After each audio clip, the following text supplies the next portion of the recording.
சங்கடங்கள் தீர்க்கும் சங்கடகர சதுர்த்தி விரதம். பிடித்து வைத்தார் பிள்ளையார் என்று சொல்வதற்கேற்ப வடிவமைக்கவும் வணங்கவும் எளிமையாக இருப்பவர் விநாயகர் பெருமான். எளிமையான மூர்த்தி என்றாலும் பெரும் கீர்த்தியை கொண்ட முழுமுதற் கடவுள் இவர். இவரை விலக்கிவிட்டு எந்த வழிபாட்டையும் மேற்கொள்ளவே முடியாது என்பதுதான் இவரின் சிறப்பம்சம். பௌர்ணமியை அடுத்த 4ஆம் நாள் சங்கடகர சதுர்த்தி தினம்.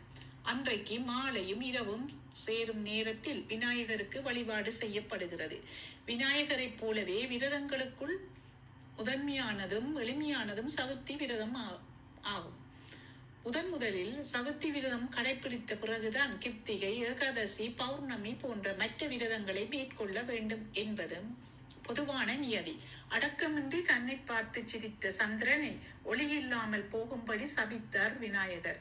கடும் தவத்துக்கு பிறகு ஒரு சதுர்த்தி தினத்தில் சந்திரனின் சாபத்தை நீக்கினார் கணநாதர். எனவே சந்திர பலம் பெற விரும்புவோர் சதுர்த்தி விரதம் மேற்கொள்ள வேண்டும். ஸ்ரீ கிருஷ்ணர், பிரம்மா, புருசுண்டி முனிவர், செவ்வாய் ஆகியோர் இந்த சதுர்த்தி விரதத்தை மேற்கொண்டு வரம் பெற்றார்கள் என்கின்றன ஞான நூல்கள். ஆவணி மாதத்தில் வருகிற விநாயக சதுர்த்தி தினத்தில் தான் சுக்லபட்ச சதுர்த்தி விரதத்தை எடுத்துக்கொள்ள வேண்டும். தொடர்ந்து மாதந்தோறும் வருகிற சதுர்த்தி நாட்களில் விரதமிருந்து விநாயகரை வழிபடலாம். 11 சதுர்த்தி தினங்களில் விரதமிருந்து சதுர்த்தி விரதத்தை பூர்த்தி செய்யலாம். சதுர்த்தி அன்று காலையில் குளித்துவிட்டு அருகில் உள்ள ஆலயத்துக்கு செல்ல வேண்டும். பிள்ளையாரை 11 முறை வலம் பெற வேண்டும். அருகம்புல் கொடுத்து விநாயகருக்கு அர்ச்சனை செய்து நெட்டி பொட்டில் குட்டிக் கொண்டும் தோப்புக்கரணம் போட்டும் விநாயகரை வணங்க வேண்டும். கோயிலுக்கு சென்று விட்டு வீட்டுக்கு வந்ததும் ஆளாக்கு பச்சரிசியை ஊற வைத்து அத்துடன் சிறிது வெள்ளத்தூளும் ஒரு வாழைப்பழமும் சேர்த்து பிசைந்து பசுவுக்கு கொடுக்க வேண்டும். கணபதியோடு பசு வழிபாடு செய்வது கூடுதல் நன்மை தரும். வீட்டிலேயே மோதகம், சித்திரான்னங்கள், பால், தேன், கொய்யா, வாழை, நாவல், கொழுக்கட்டை, சுண்டல் என்று தயாரித்து விநாயகருக்கு நைவேத்தியம் செய்து வழிபடலாம். விநாயகருக்கு பிடித்த இலை வன்னி இலை. வன்னி இலைகளால் விநாயகரை பூஜிப்பது சிறப்பான பலன்களை தரும். அதிலும் பன்னி மரத்தடியே உறையும் கணபதி ஆனந்தமயமானவர். நினைத்த காரியம் தடையில்லாமல் நடக்க விரும்புபவர்கள் இந்த வன்னி விநாயகரை வலம் வந்து வேண்டினால் வேண்டியது கிடைக்கும் என்பது ஐதீகம். மரத்தடி, குளக்கரை, ஆற்றங்கரை ஆகிய இடங்களில் இருக்கும் கணபதி விசேஷமானவர். வெட்ட வெளியில் வீட்டிருக்கும் கணபதியை நீராட்டி வணங்குவது நமது தொன்று தொட்ட வழிபாடாக இருந்து வருகிறது.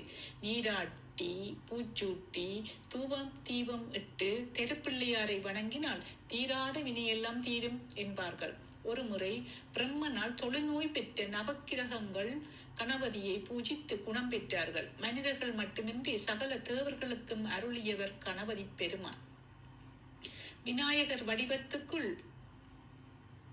பிரபஞ்சமே வியாபித்து நிற்பதை காட்டும் விதமாக அரிசி மாவுக்குள் தேங்காயும் வெல்லமும் கலந்த இனிப்பான பூரணத்தை வைத்து முதலில் விநாயகருக்கு படைத்து அவரின் அருளை பெற்றார் ரிஷிபத்தினி அருந்ததி.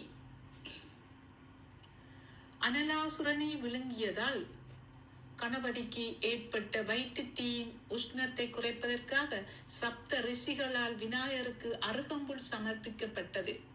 அதை நாம் இன்றும் கடைபிடிக்கிறோம்.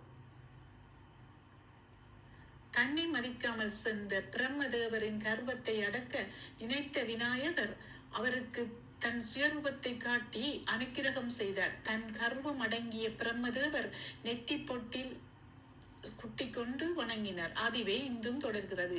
தோப்புக்கரணம் போடுவது என்பது சிறந்த யோக பயிற்சி. ஒரு முறை விஷ்ணுவின் சுதர்சன சக்கரத்தை விழுங்கிவிட்டார் விநாயகர். விநாயகரை சிரிக்க வைத்தால் தான் சுதர்சன சக்கரத்தை திரும்ப பெற முடியும். எனவே விஷ்ணு தோப்புக்கரணம் போட்டு விநாயகரை சிரிக்க வைத்து தன்னுடைய சுதர்சன சக்கரத்தை திரும்ப பெற்ற இந்த விஷயத்தை காஞ்சி பெரியவர் தம்முடைய அருள்மொழியில் கூறியிருக்கிறார். பிறப்பிலேயே சகல ஞானங்களையும் பெற்ற கணபதிக்கு குரு என்று எவருமே இல்லை. அவரே ஞான உருவானவர்.